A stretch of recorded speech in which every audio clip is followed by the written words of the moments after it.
Good afternoon, everybody. I'd like to introduce you to my very dear colleague, Dr. Ranjana Moitra.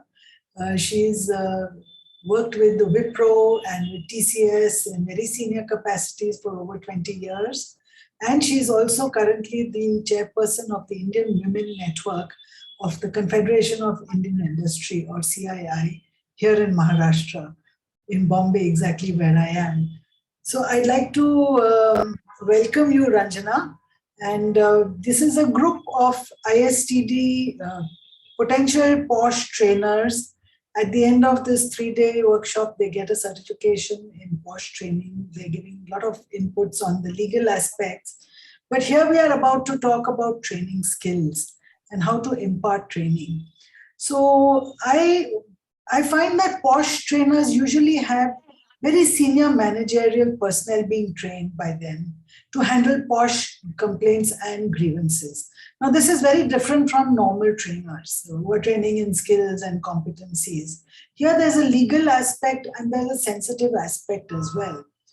So therefore, these trainers need special skills and qualities that you may not need as a regular trainer.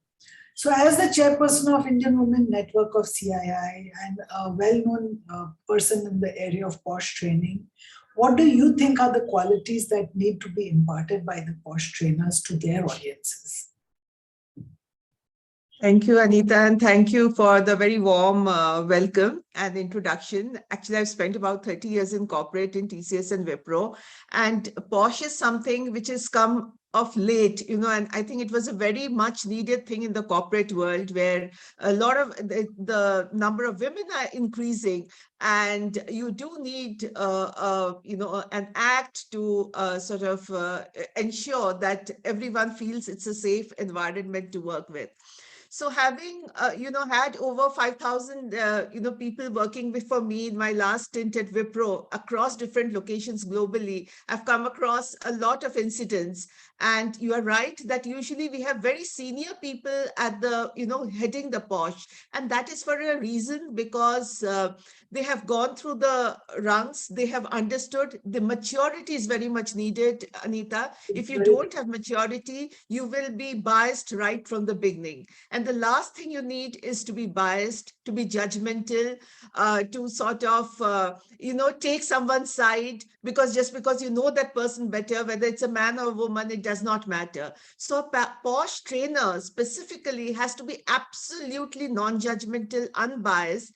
And the main importance of it is in large companies, why it succeeds POSH, and in other companies it does not, is because it has to be different. It cannot, the POSH head cannot report to the business head, because there's conflict of interest. So it has to be a separate body to which it reports to, which it, so it can conduct all its hearings impartially, fairly, and ensure that justice is done and there's no mistake. It's like being sitting on a judge's chair, that you look at all the data, you analyze it, and then you see what is right or what is wrong. You cannot make mistakes out there because their lives at stake. And most companies, today, most companies have very strict policies on POSH, and a person might lose the job. So you cannot make the wrong person wronged and the right person and the wrong person wrong, and the right person has to get justice. So it's very important for that.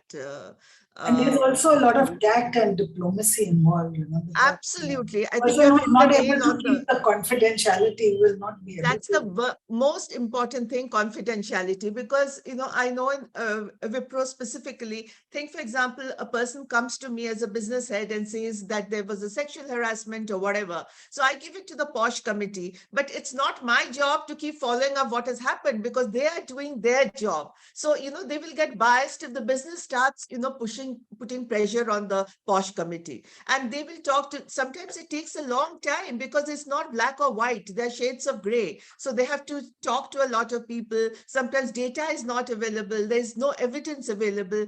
I can tell you of a situation which happened in my group. It was a client which did it at an outside location with one of my employees. And it was one of the multinational giants of the industry globally. and we had to take it up with them, though they were our clients and giving us huge revenue. So that's what, big companies stand for, that it is non-negotiable. So we did take it up with that company and say this was not expected, because, because she's working for your project doesn't mean that the person can make a pass at her. So even if that meant risking to lose your business with this client. Absolutely. I think Wipro, TCS, and all other companies are very particular about this, that you can lose your business, but we will not compromise on the safety or security. And even before POSH came into play, when I was in TCS, just, freshly minted out of college from America and whatever, I had instances where my bosses have stood up completely for me and said, it is wrong. We don't mind losing the business, but yeah, nobody can do that to you, like a client, for example. So POSH needs a lot of training, a lot of empathy, being unbiased, being non-judgmental. You cannot see the conflict of, business conflict out there, and basically being very, very sincere and not coming to a conclusion very easily. Aneeta, that's also very important, because sometimes some data takes time to get together. So they take a lot of time to do that. Yes. So like you were giving me the example of a client, who had some sexual harassment with one of your young girls from your side, and how the organization stood by her. I believe that the right kind of POSH training can actually create a positive work climate, which is inclusive and collaborative, and not, one of fear and policing and, legal, wrangles, So what is your opinion on this matter? That's very true, Aneeta. That's very, very true. Because, the moment the fear and policing come across, then everyone will be scared to even work together, or people will, it'll have an opposite impact, and managers will hesitate to take women in their teams.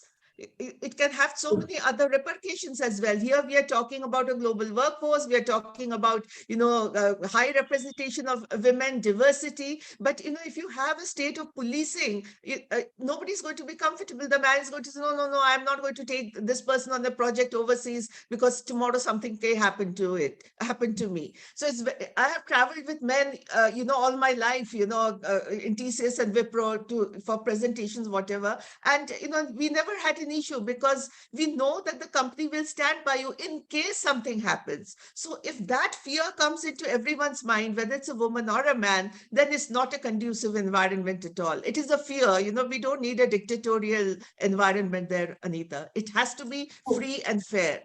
So according to you, we need to build ownership, we need to build internalization, and supported by the company culture as well.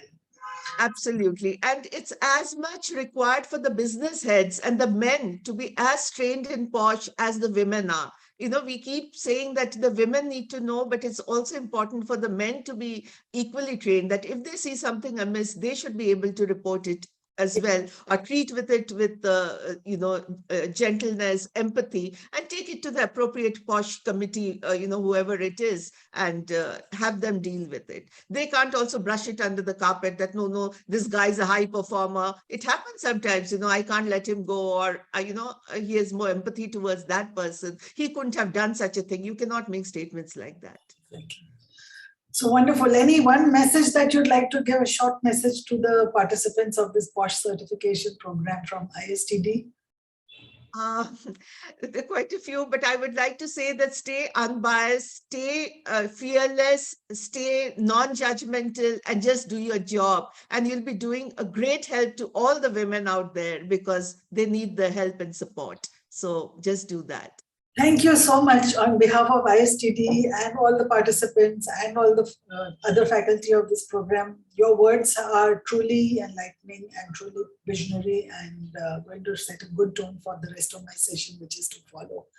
Thank you so much. Thank you, Ranjana. Thank you, Aneeta. It's always a pleasure speaking to you. Take care. Bye.